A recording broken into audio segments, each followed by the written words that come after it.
Christmas is coming. On Donner and Dancer and Vixen and Seabiscuit and Alex and Denise.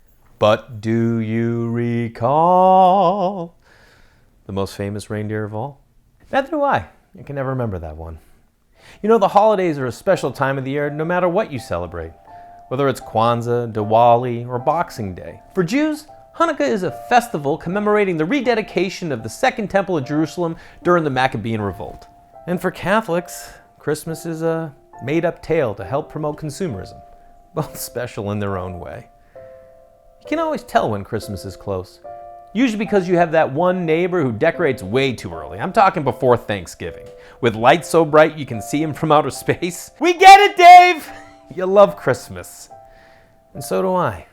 It's a special moment when you see that first tree lit in a neighbor's house. Or out for a walk and you smell a fire burning in someone's fireplace. Suddenly, you'll start to hear Christmas music everywhere you go. People on the streets will be saying, "Merry Christmas, Jay!" or "Happy Holidays, Jay!" depending on your PC levels. Christmas isn't about the lavish gifts you got as a kid. We didn't get lavish gifts. We didn't have that much money. I remember one year a Pez dispenser being a highlight. It's about the little things, like my Aunt Lil shrimp dip, or opening a Christmas gift on Christmas Eve, or sitting alone in the living room staring at the Christmas tree, wondering why my dad abandoned us when I was 2. And that's why we're here. Because Christmas isn't about celebrating traditions from the past, it's about creating new traditions for the future. So today, I'd like to make some memories with you. Would you like to make some memories with me? I know it's an odd question. Imagine asking that to someone in bed, sexually. Do you want to create some memories with me? Please enjoy this Christmas memory with Deborah DiGiovanni. Oh, I remember a Christmas from days of yore, and yore, of course, is the 80s. And I was with my first boyfriend, and I was a shy girl because he was my first boyfriend, and he came over for the Christmas dinner, and the entire time, like, he had said something like, you know, "Oh, I think we were gonna move it to like third base," and I was jazzed for third base. So, you know, for Christmas dinner, we dressed up in my family. You know what I mean? We all I think we were wearing skirts. It was the 80s, so I probably had like tights on and maybe leg warmers. I don't know. We do the whole thing with the family. And then it's time to drive my boyfriend Jamie home. I'm Canadian. So at this point, it's probably like negative 20 degrees Celsius. I mean, it's really cold. I'm gonna drive Jamie home. So then I went upstairs and took off my tights and my leg warmers and drove my boyfriend home with bare legs. And my mother was like, "Why are you taking?" I'm really. And of course, the reason that I took my tights off was so he could get at me in the car. So that was basically the first time a dude ever went down on me. Merry Christmas. It's a Christmas miracle. When I decided to make a couple of house cocktails, I called my buddy Travis Culp over at the Roosterfish in Venice, where they make amazing cocktails. He recommended a pear, pomegranate, and rosemary gin and tonic. Step 1, the night before your party, soak pears in gin overnight. Travis recommends an American gin. It's less juniper-y and more botanical. We get it, Trav. You make good cocktails. Then, 2 hours before the party, drop some rosemary sprigs in there. You don't need a lot and you don't want it in for long. Add some ice, 2 ounces of this gin, but here's the deal. You like to booze? Booze it. Use a strainer. I'm gonna eyeball it. That seems like 2. You're gonna go 2 ounces of pomegranate. And then you want to top it with tonic. Give yourself a sprig of rosemary. Now everyone's walking around the party with their pomegranate, pear, rosemary, gin and tonic. Like, have you ever had a gin and tonic like this? Like, I've never had one like this before. Of course you haven't. But at my holiday party you do, and now they'll be doing it at yours too. In all my years of bartending, I learned one thing, and that's that everybody wants to be a bartender. So when you throw your own holiday party, you can be your own bartender. Check out my winter old fashioned. You're gonna do 2 ounces of bourbon, a 1/4 ounce of cinnamon whiskey, a 1/4 ounce of simple syrup made with sugar in the raw, 3 dashes of orange bitters, 3 dashes of chocolate bitters. This drink is gonna have you looking as cool as Tom Cruise from Cocktail. Not possible. Nobody's as cool as Tom Cruise in Cocktail. Let's make it. Grab a glass. Get giant ice cubes. You wanna go 2 ounces of bourbon. If you know anything about me, it's that I don't measure. 1/4 ounce cinnamon whiskey. 1/4 ounce simple syrup made with sugar in the raw. 3 dashes of orange bitters. 3 dashes of chocolate bitters. Stir it up. Then a little orange peel. I'm gonna get those juices out, those oils, beep. The winter old fashioned. You ever drink too much at a Christmas party? Me too. Remember one year the drinks were flowing and I was feeling good and I kissed a bunch of men on the lips. I remember it like it was 4 Christmases ago. And that's because it was 4 Christmases ago. I haven't been invited back since. The party was in full swing. Drinks were flowing. I was feeling good. Walking around singing, Merry Christmas. But before I got to the to you, plop, I planted a kiss right on an unsuspecting male friend's lips. After 3 guys, people caught on, and it ended when I finally landed a beauty on my buddy's dad's lips. He was in the corner looking sad as always. He heard, Merry Christmas, and I grabbed his fat old face and planted a wet one right on him. Who doesn't want to see 2 grown men kiss during the holidays, am I right? Exactly. Now what was I thinking about? Oh yeah, ceramic Christmas trees. Remember these? Everyone's grandma had one. Maybe you have one. Or 2. Or 3 even. But what if you don't? Where would you even find one? Don't worry. We're in this together, because this is about togetherness. So let's share a Christmas memory about togetherness with Nick Thune.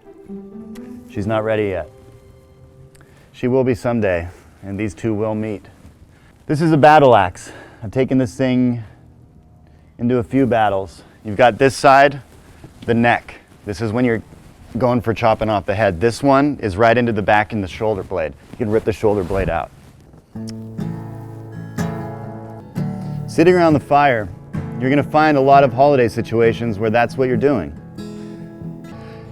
A lot of kids will be sitting around the fire. This could be an opportunity to let them know the real story about Santa. It's gonna be tough. It's never easy telling a kid that Santa isn't a real thing. I found the best way to approach that is to just to look at them straight in their eyes and tell them the truth. Hey kids, last night, Santa died. I'm just kidding. He never existed. You're gonna still get presents, buddy. My family has a tradition. It's called the Bob Scott Award. It's passed down every year to the person that happened to do the dumbest thing that year. I won one year for shitting my pants, blaming it on an 11-year-old at the Boys and Girls Club. He had a lisp, he was weak, and it had to be him. He was the only believable guy in the van that day. Sorry, Jeff. I'm sorry that your parents spelled your name Geoff, because that doesn't spell Jeff. And I'm sorry that you took the fall that day for me shitting my pants. Shit in a box one year. Gave it to the neighbors at night, obviously lit it on fire first. It's those presents that you give that you're not expecting a present back. You don't put your name on the box. Because that's Christmas. And this is Christmas. Is this Christmas? As a kid, I grew up around antique stores, and to this day I love wandering into a vintage shop or an antique shop because it's filled with old things from when I was a kid or my grandmother's house or my grandfather's house, like this eggnog set. That's an amazing set. Where are you gonna find that? Nowhere but an antique store. I'm never looking for anything to buy, but there's always something in there that wants me to buy it. Sometimes you gotta dig around a little bit, but that's where you find the gold. Every neighborhood across America has a shop like this. It's a great way to get some character in your home and support local business. I'm gonna walk around and buy something I don't need, but something that I love, and you take a moment to enjoy this Christmas memory with Jesus Trejo. We were living in East Long Beach. I was living on 21st Street, and my dad had got his garage like broken into a bunch. So one of the properties that my dad was servicing for this man, his name was Willie. And he told Willie, he's like, hey, you know, I keep getting my garage broken into. We got to move. He's like, as a matter of fact, I got a spot in East Long Beach off of 5th and Magnolia. People just left. It's going to be ready pretty soon. My dad's like, I'll move in today.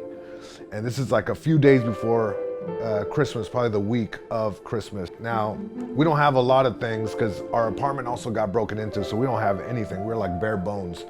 So we pack everything. This is how little things we had. We did it in one trip in an F-150 truck. We move, we arrive at this apartment, and it's huge. It's one of the biggest apartments I've lived to this date.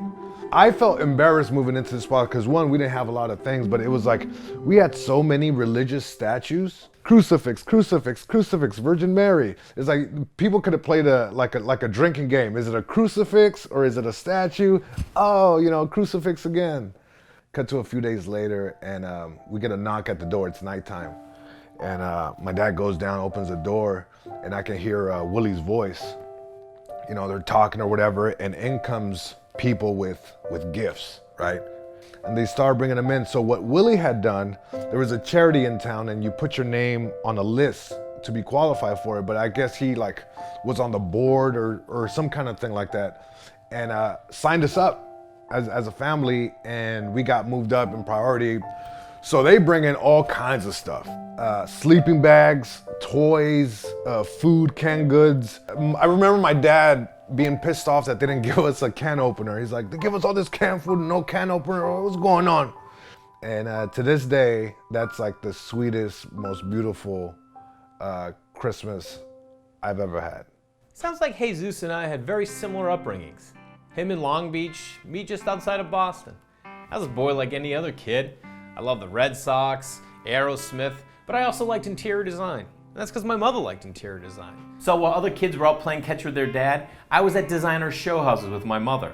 While boys were learning how to change oil, I was learning how to properly balance a floral arrangement. And while they were learning how to throw a punch, I was learning that the way to identify bone china was whether or not you can see your hand through it. This you can. I'm not afraid to admit these things anymore. I'm not afraid to admit that I know that the difference between glass and crystal is a sound. This, glass. This, crystal. This is how my mother would set the table for Christmas dinner. There'd be a bowl of fruit with persimmons on plates, pears, pomegranates.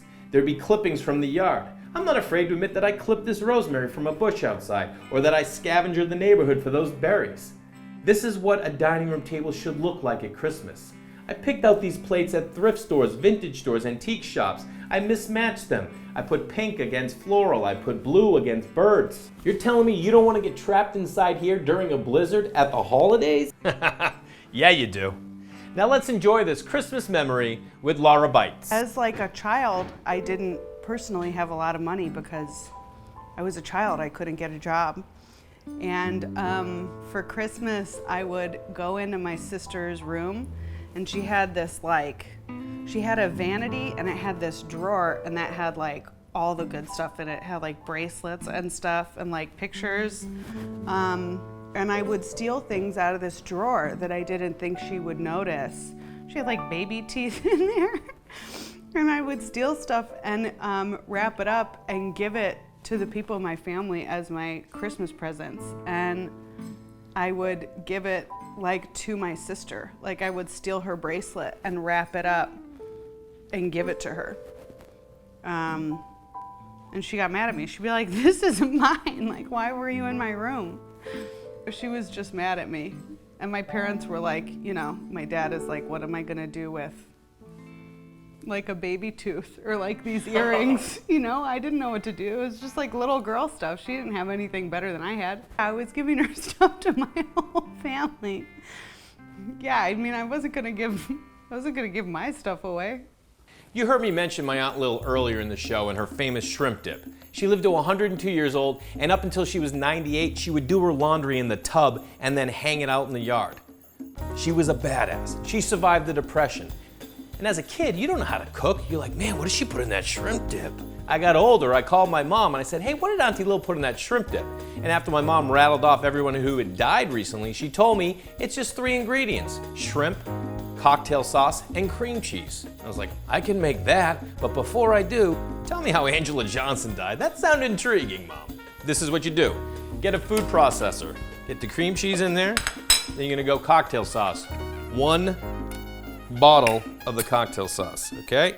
Why is it every time your parents call, they tell you about somebody who died recently?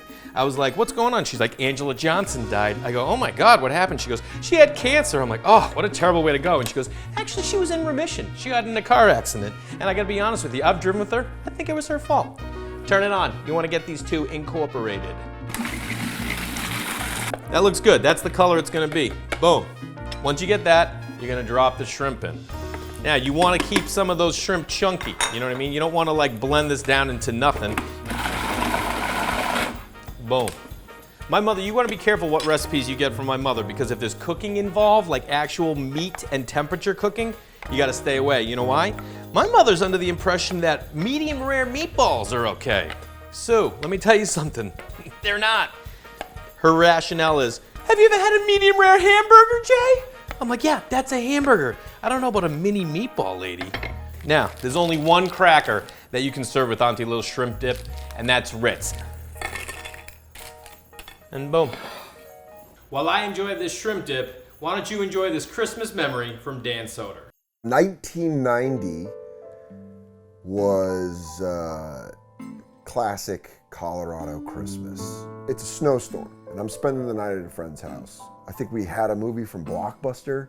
I'm spending the night. We're like, this is the kid equivalent of staying up and doing a mound of cocaine. Justin had a dog named Smokey, which was half chow, half wolf, half dire wolf, I'm pretty sure. And we're playing on the stairs near a sleeping Smokey, right? Smokey's dead asleep. Now, what I didn't know at the time is Smokey had a broken paw. Justin's like, I'm gonna get up to get a juice. And he gets up and he turns around and he steps on Smokey's broken paw.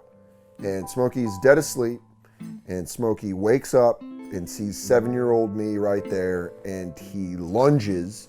He gets his jaw right onto my face. Death, doing that like fucking, that animalistic motion that only alligators and wolves fucking, just that fucking, I'm killing whatever the fuck's in my mouth. They go, and I just remember them lifting my head up, and I just felt the warmth. And I go, do I need stitches? And everyone's like, yeah, like they laughed. It was so awkward that they were like, yeah, I think so. So they call my mom. All said and done, 40 stitches on my face. From right here all the way down here. I had it under my jaw, back here. This Smokey fucked my shit up. And my mom starts the litigation process of suing the fuck out of Justin's parents' home insurance policy.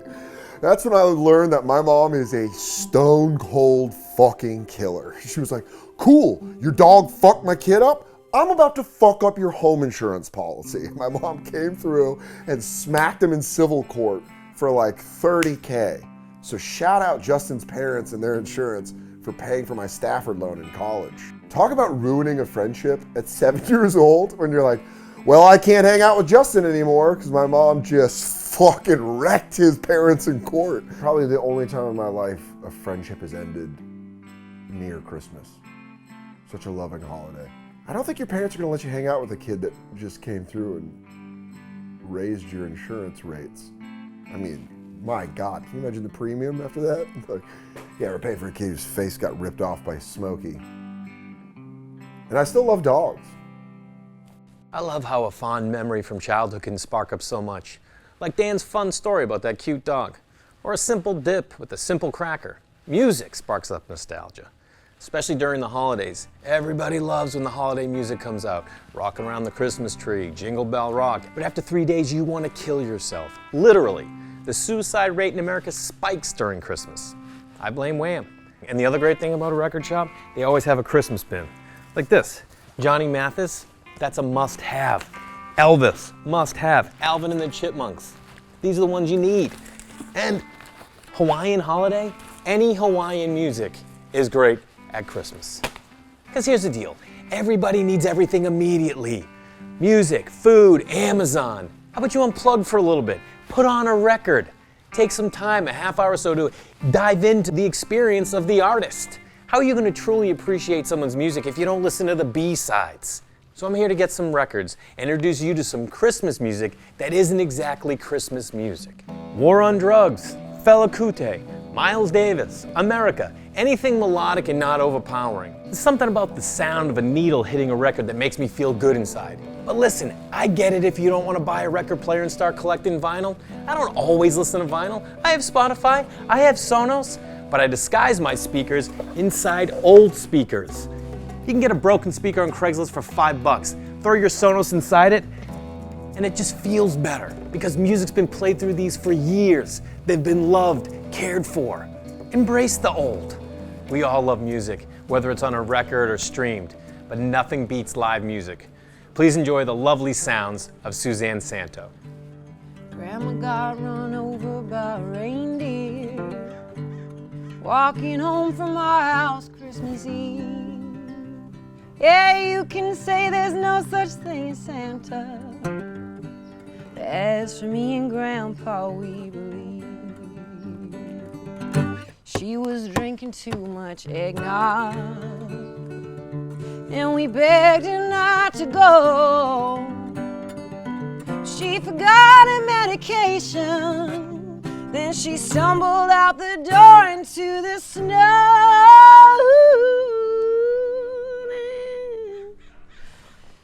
Grandma got run over by a reindeer, walking home from our house Christmas Eve. Yeah, you can say there's no such thing as Santa, but as for me and Grandpa, we believe. Now we're all so proud of Grandpa. He's been taking this so well. I see him in there watching football, drinking beer and playing cards with Cousin Mel. But it ain't Christmas without Grandma. Now the family's dressed in black, and we just can't help but wonder, should we open up her gifts or give them back? Since Grandma got run over by a reindeer, walking home from our house Christmas Eve. Yeah, you can say there's no such thing as Santa, but as for me and Grandpa, we believe. Yeah, you can say there's no such thing as Santa, but as for me and Grandpa, we believe.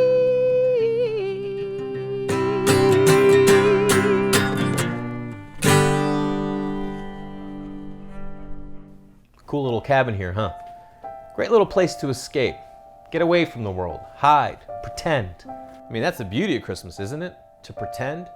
Reindeers flying through the sky, a tree inside your house, a house inside your house. What am I, Dr. Seuss? But it's true. A gingerbread house is a house inside your house. When I was a kid, my grandfather was a baker, and he made the best gingerbread houses. Back then, it was an A-frame house with gumdrops on top. And that's what it is today. Except now, people are buying kits at the grocery store. I don't want a kit, and I don't want an A-frame. I want a mid-century modern gingerbread house designed by an actual architect. Is that so much to ask? It's not. It's Christmas. You can ask for anything. That's why I called up my buddies at KF Design Workshop and asked them to make me plans for a mid-century modern gingerbread house. And we're gonna build it. It's my grandfather right there, Jay Larson. He was a baker, and his bakery was the Holiday Bakery. These are the plans, which I'll make available to you. Everything you need is in here. Dimensions, lengths, widths, sides, depth, and other architecture terms. First thing you want to do is make your cardboard cutouts. You got your roof, front, back, side, chimney. Second thing you want to do is get all your dry ingredients together. 5 cups of flour, 1 teaspoon of salt, 3 teaspoons of ginger, 1 teaspoon of nutmeg, 1 teaspoon of cinnamon, 1 teaspoon of baking soda. You want to sift them all together and then set them aside for later. To make gingerbread, you can use a melting method for cooking. So let's head over to the stove. So for this part of the gingerbread, you want 1 cup of butter, 1 cup of sugar, and 1 cup of molasses, and then bring it to a boil. All right, so when you add in your dry ingredients, you want to do it a cup at a time. And then you want to leave 1 cup for when you're making the rest of this gingerbread. This is when you're gonna find out how out of shape you are, is when you gotta keep doing this thing. You're like, God, is this it? It's not it. You gotta keep going. Scoop it out. So now, take some flour, get it in there, and you just start folding this bad boy. So after about 2 to 3 minutes of kneading this dough, it's gonna come together, and then we're gonna roll it out and cut it into 3 pieces. Use the cardboard as a template. Boom. Then you pop them in the oven at 350 for about 10 to 11 minutes. That's what I feel like is the sweet spot. If you don't like the shape they're in, you can take a little grater, grate those sides down. To make a window, lay down your house. I'm using lifesavers for these windows. So when you take these lifesavers, they're hard candy. So you're gonna put them in the oven, same at 350, let them melt down. Then when you pull them out, they're gonna cool and they're gonna harden right back, and now you have windows. Now that our windows and door are cooled, we're gonna put it on our house. Now, see, there's gonna be a gap there. That's what frosting's for. No one's gonna know because we're hiding it with frosting.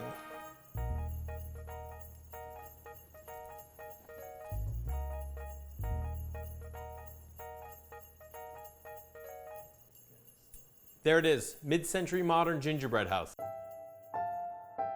So here we are, back where it all started. We did a lot together, didn't we? We made food, we made drinks, we told stories, we laughed, we cried. Well, I cried, okay? Shut up, don't judge. We built a house, for which inside lives Christmas magic. But soon, the fires will burn out. The Christmas trees will turn off. And what will we be left with? What the fuck is, oh, memories.